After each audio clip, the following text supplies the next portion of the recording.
झारखंड बनने के बाद से ये 5वां विधानसभा चुनाव है। पिछली बार चुनाव में वोटिंग ट्रेंड को देखते तो जब जब कम वोटिंग हुई है तो राज्य में सरकार अस्थिर हुई। 5 साल तक मुख्यमंत्री बनते और हटते रहे। वहीं जब भी चुनाव में वोट प्रतिशत बढ़ा तो राज्य को स्थिर सरकार मिली और 5 साल चली भी।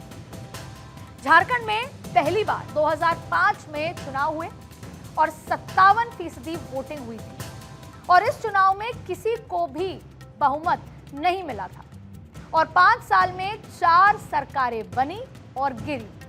और इतना ही नहीं, एक बार राष्ट्रपति शासन तक भी लगा। तो पहले चरण के वोटिंग प्रतिशत को अगर डिकोड करें तो जो बातें साफ होती दिख रही हैं उनमें पहली और अहम बात यह है कि झारखंड में इस बार वोटर निर्णायक मूड में नजर आ रहे हैं। मतलब जो भी सरकार बनेगी वो टिकाऊ होगी। दूसरी बड़ी बात कि आदिवासी समुदाय में वोटिंग को लेकर रुझान बढ़ा है।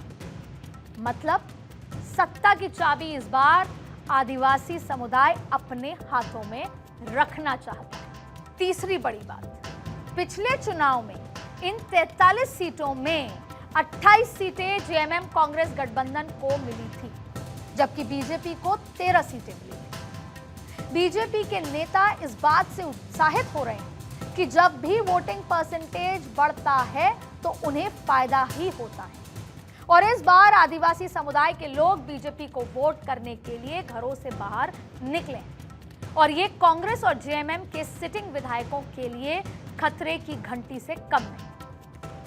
वैसे भी पिछले चुनाव का ट्रेंड ये बताता है कि झारखंड में 50% से भी ज्यादा सिटिंग विधायकों को हार का सामना करना पड़ा था। एक पुरानी कहावत है, ज्यादा बोलने वालों को चुप्पा, यानी चुप रहने वालों से हमेशा सावधान रहना चाहिए। और ऐसे ही चुप्पा वोटर हैं झारखंड की महिलाएं। झारखंड में आधी आबादी, सही मायने में आधी आबादी है।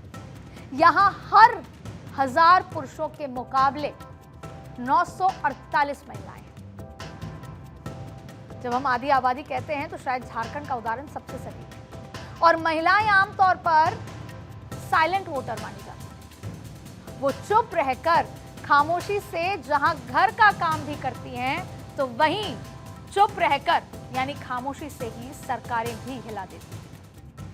तो इन वोटिंग परसेंटेज में महिला वोटर्स के फैक्टर को भी नहीं भूलना चाहिए। और वैसे भी झारखंड के चुनाव में इस बार अगर मुद्दे देखें या पैटर्न देखें तो महिला वोट शायद सबसे अव्वल दर्जे पर नजर आएगा कि किसके पाले में जाएगा उसका कल्याण हो जाएगा। अब जितनी नजरें उतने नजरिए।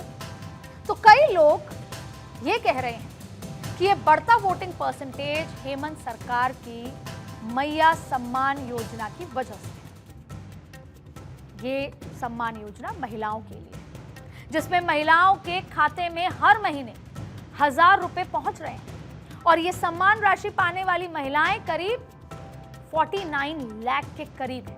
हालांकि इसके काउंटर पे बीजेपी ने भी सरकार बनने पर हर महीने महिलाओं को गोगो दीदी योजना के तहत 2100 रुपए देने का वादा किया है। पर दूर की अठन्नी से सामने की चवन्नी भली, अगर वो वाली मानसिकता वोटर्स ने दिखाई, माने कल जो मिलेगा अगर उसके मुकाबले आज जो मिल रहा है उस पर फोकस किया तो बीजेपी का खेल खराब हो सकता है।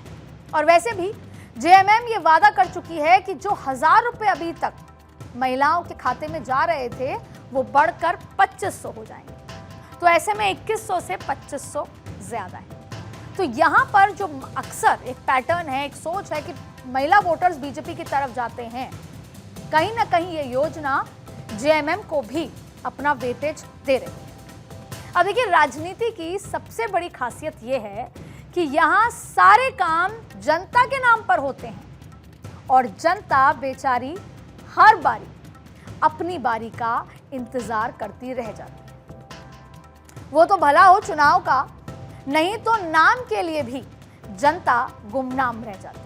अब ये गोलमोल बातें करनी इसलिए जरूरी थी क्योंकि झारखंड में अब जहां जहां वोट पड़ने जा रहे हैं वहां एक्शन भी है, इमोशन भी है और ड्रामा भी भरपूर है। यानी सियासत का सिनेमाई संसार।